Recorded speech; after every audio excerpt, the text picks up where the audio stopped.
Hi, I'm Yves Guimau, Driver Superintendent of Ocean Construction Supplies in Vancouver, Canada.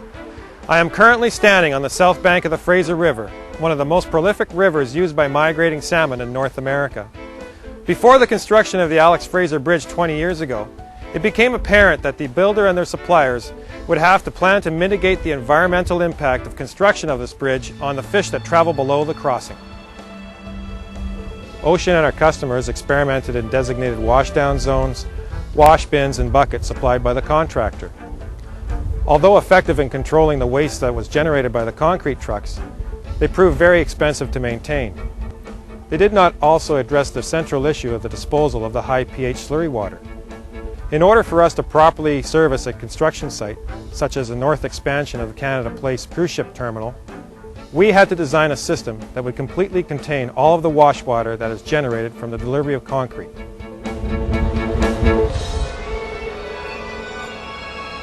The efforts of a team of employees at Ocean resulted in the design and implementation of the Enviroguard washdown system on all of our concrete trucks. The Enviroguard system consists of an air-actuated double diaphragm pump that draws the screen slurry water from the collection bucket and pumps it back up into the drum to be recycled into the next load. The advantage of this system is that all of the wash materials are recycled and reused, including the slurry water. The Enviroguard pump has been specially adapted to handle abrasive material. The pumps that are installed on all of the Ocean trucks are 5 years old with no visible wear showing at this time. Lastly, the Enviroguard system is patented in the USA and Canada and has patents pending in a number of countries around the world. This system is versatile enough to use on every delivery situation in our industry. For instance, on sites that require the use of all of the truck's chutes, we simply hang the bucket onto the end of the last chute and use the extension hose provided. Another common practice is to stack the last 2 chutes inside the third chute and hang the bucket on the end of the third chute. For more common deliveries, such as to buckets or pumps, simply hang the wash bucket onto the end of the flop chute and use a single short hose. However, on all deliveries, the key to quick washdowns is always to thoroughly scrape down as much concrete as you can. One of Ocean's drivers, Pat McClure, suggested that we install a vibrator at the top of the collection chute. After some experimentation, we installed a vibrator on every concrete truck in our fleet. This vibrator, coupled with thorough scraping down of the chutes, ensures that all washdowns are quick with a minimum of material left over in the wash can. Also, the vibrator can facilitate the unloading of low slump concrete. It is, however, not included with our system. Now, let's observe Michael Zepp as he uses the Enviroguard at the end of his delivery. Remember that every successful wash starts with the proper scraping out of the chute. Ocean supplies a long-handled scraper to each delivery point, along with a T-shirt for the bucket man on new job sites. This scraper, when used along with the vibrator, removes most of the material in the chute. Even the concrete that normally hangs up behind the rubber skirt at the top of the chute is vibrated down and scraped out. Also, by using a long-handled scraper, the bucket man can eliminate any spillage from the bucket or the chute and more easily maximize the amount of concrete that is loaded in the bucket. After this first step, the rest of the procedure is relatively simple. Just hang the wash bucket onto the end of the chute and attach the hose from the pump to the bucket. The timer on the screen is showing how long it takes Mike to complete his washdown.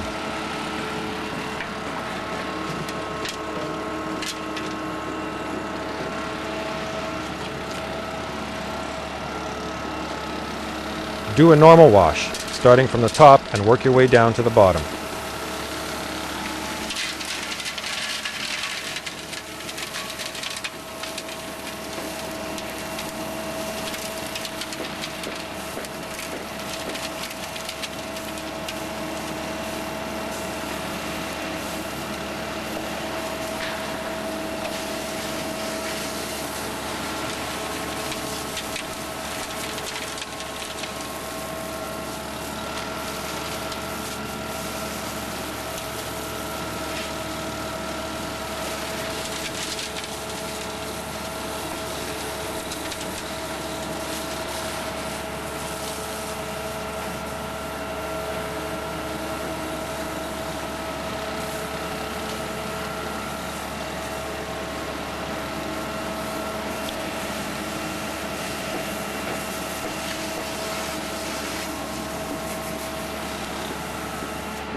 After washing all of the material into the bucket, turn on the pump and pump out the sand and slurry water by gently rocking the bucket while spraying the material.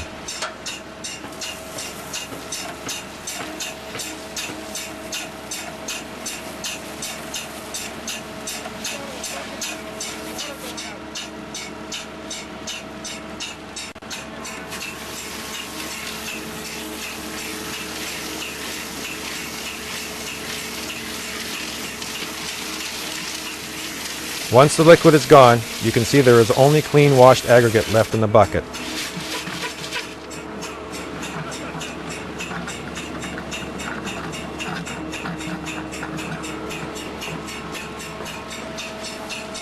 Then, disconnect the hose and firmly press the rubber end of your nozzle into the cam lock fitting. Use a 5 to 8 second burst of water to flush out any material that is left in the system. This step creates suction and ensures that all cementitious material is flushed out of the system. Also, the loop in the discharge hose captures any material that hasn't been flushed into the drum. These last steps ensure that the system will remain virtually maintenance-free. Lastly, store the hose onto the truck and place the bucket back into the carrying rack.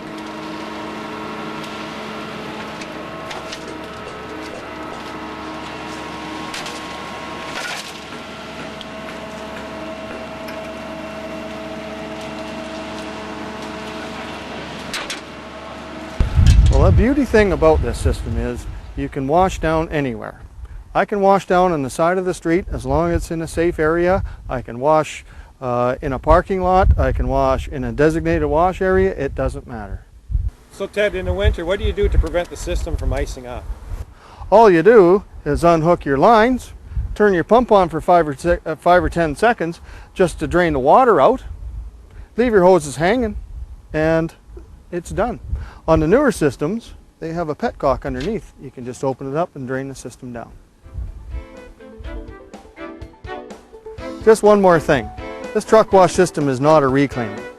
It's important that you scrape down as much concrete as you can out of the chute before you do your wash down. If you don't, you'll just end up plugging up the system, and with a little practice, you'll be washing down as quickly as you were before.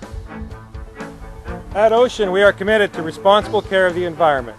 We hope you are too.